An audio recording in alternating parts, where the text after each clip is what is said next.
The Italian Wine Podcast is introducing a new donation drive this month. It's called Why Am I a Fan? We are encouraging anyone who tunes in on a regular basis to send us your 10-second video on why you are a fan of our podcast network or a specific show.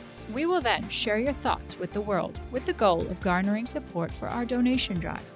Italian Wine Podcast is a publicly funded, sponsor-driven enterprise that needs you in order to continue to receive awesome free wine edutainment 7 days a week. We are asking our listeners to donate to the Italian Wine Podcast by clicking either the GoFundMe link or the Patreon link found on italianwinepodcast.com. Remember, if you sign up as a monthly donor on our Patreon, we will send you a free IWP t-shirt and a copy of the Wine Democracy book, the newest Mama Jumbo Shrimp publication.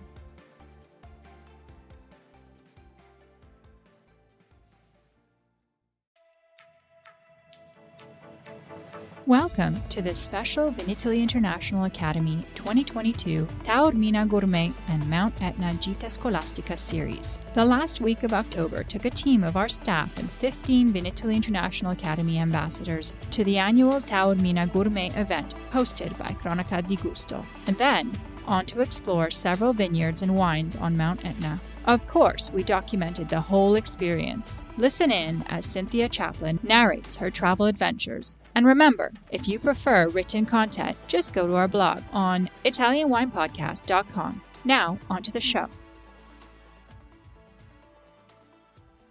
First day up on Mongebello, or Mt Etna to those of us unfamiliar with Sicilian dialect. The highest and most active volcano in Europe was the backdrop for a magical day, starting with a visit to I Vigneti di Salvo Foti at Milo.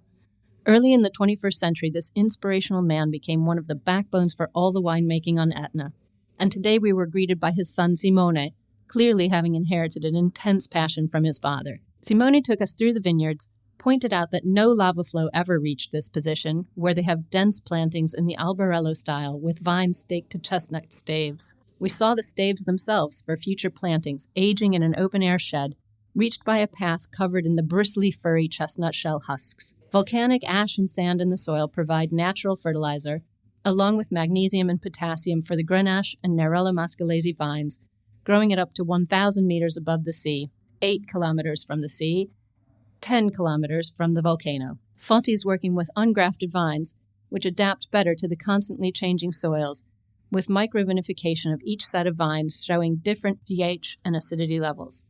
The winemaking includes amphora, acacia, French oak, and chestnut wood barrels to age the reds, and Foti is still using their beautifully restored palmento in the traditional way, including foot treading, for the Vigneri Rosso, a quote-unquote illegal wine because the DOC does not allow palmento use. We were lucky enough to walk in the palmento to see where the foot treading takes place, and to have Salvo himself explain to us exactly how the functioning stone and the long wooden handle work to press the skins. Foti's belief in preserving some of this old tradition is a crucial piece of the Etna puzzle. We tasted the 2021 Caricante and Minella blend, called Aurora, the 2019 Vigna Milo, which is 100% Caricante, aged in big neutral Botte, the Palmento Caselle 2019, the first ever vintage of this red wine, made using whole bunches and some acacia aging. All of the wines, both white and red, had a common acidity running through them, as well as fascinating textures, a flinty minerality, good notes of fruit and sage. It was an enormous privilege for our ambassadors to taste these wines with Salvo and his 2 sons on their beautiful terrace overlooking the sea, on the doorstep of the timeless palmento that spawned the regeneration of winemaking on Etna. Our next stop was at Tornatore, where Angelo, the enologist, and Federica, our delightfully passionate hostess, toured us through the vineyards nearest to the family home and treated us to a gorgeous lunch and wine tasting at a fantastically long table in the garden. We looked out over the Pillow lava hills and old extinct craters, as well as the ever-present Mongebello in the distance. The Tornatore family has owned vineyards here since the 1800s, but they are only growing native varietals now in their vineyard plots across 8 contradas. The primary winemaking cellar is here in Valdemone, and we were able to clamber up onto the catwalks above the steel fermentation tanks to see the mechanized punch down of the caps taking place only days after their recent harvest.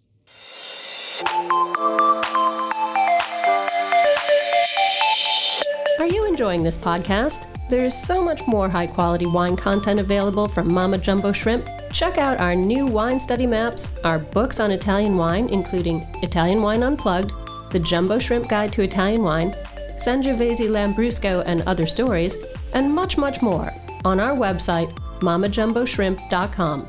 Now back to the show. We were treated to Etna Bianco 2021 and 2017 to see how well Caricante ages and how the pale lemon, high acid of the young wines evolves into a deep lemon, rounded, fruitier, more balanced wine with petrol and smoke notes. For reds, we tasted Etna Rosso 2018 and 2014, seeing more evolution, from the rosy, ripe, crunchy cherry 2018 to the tar and rose, balsamic herb, nutmeg, and plum deliciousness of the 2014, a vintage that Angela described as the perfect harvest. Another special treat for VIA ambassadors was Tornatore's new wine, called Caldera, 2019, made from vines grown at 650 meters above sea level and made using 30% whole bunches from pre-phylloxera vines 120 years old. The wine spent 3 months in closed cement tanks, then pressed and aged in big old oak barrels for 18 months. The final wine was precise and elegant with notes of tart sour cherry, blood orange rind, with soft polished tannins and wonderful acidity, something we were all beginning to expect from Etna wines. As Angela said, it's easy to make wines from Etna, but difficult to make wines of Etna. Tornatore is clearly succeeding in this goal. Dinner was at the impressive modern winery I Custodi, pride and joy of owner Marco Paoluzzi, a former engineer whose skill is demonstrated by the ingeniously designed winery, mostly underground, where it is kept cool by the use of a water system from a natural well located at the bottom of a curving ramp that feels almost like a DNA double helix as you descend. The winemaker here is Salvo Falti himself, bringing our day to a full circle. We were able to taste several wines in succession, beginning with Ante 2019, from old Caricante vines growing at 750 meters above sea level. Savory and salty with high acidity and notes of white peach, lemon oil, and fennel, this wine had a flinty mineral character we all enjoyed. The 2017 vintage from a warm, dry growing season gave us notes of hazelnut, intense concentrated acacia with a hint of mushroom, tart lemon, and aniseed, altogether a rounder, fleshier wine with a good balance of acidity and sapidity. The mild, wet, and cool vintage in 2013 produced an elegant, supple, textural wine with lemon cream, saline, and slivered almond notes, as well as a fresher feel than the 2016. Federico Lateri from Cronache di Gusto was so generous with his time, explaining how the cloudy, cool, rainy weather on the eastern side of Etna was creating the best expressions of Caricante, helped by deep terraces that drain quickly. Finally, we tasted the 2010, Marco's second vintage, which had developed a beeswax, gardenia, lanolin textural quality while maintaining a bright acidity with notes of white miso and sage butter. Reds at the tasting included Nerello Cappuccio from 2020, described by Marco as cheerful and friendly, served to us in gorgeous magnums, filling the glass with floral notes and hints of pepper, black cherry, unripe plums, crunchy red berries, a light-bodied wine that could be served chilled. The Rosato Alnus 2021 was a blend of 33% Nerello Mascalese and 66% Cappuccio, with a bright pink color and notes of pink grapefruit, pink roses, tangerine, and strawberry. Marco remarked that Nerello Cappuccio is hard to grow, like planting troubles, he said, and they only produce 3,000 bottles of this rosé per year. Etna 2009 rounded out our night, made with grapes grown on vines right in front of the cantina, matured in a combination of barrique and tonneau, giving the wine an oaky, smoky, toasty, meaty, caramelized blood orange and sweet tropea onion complexity. I can't leave I Custodi without mentioning the fabulous chef Marco Canizzaro from Ristorante Kilometer Zero in Catania, who gave us an amazing dinner, and wonderful Maurizio, the court jester head of hospitality at I Custodi, whose smiles and jokes had us laughing all night, right till the moment of the last group photo where he joined us shouting, "I love everybody here tonight."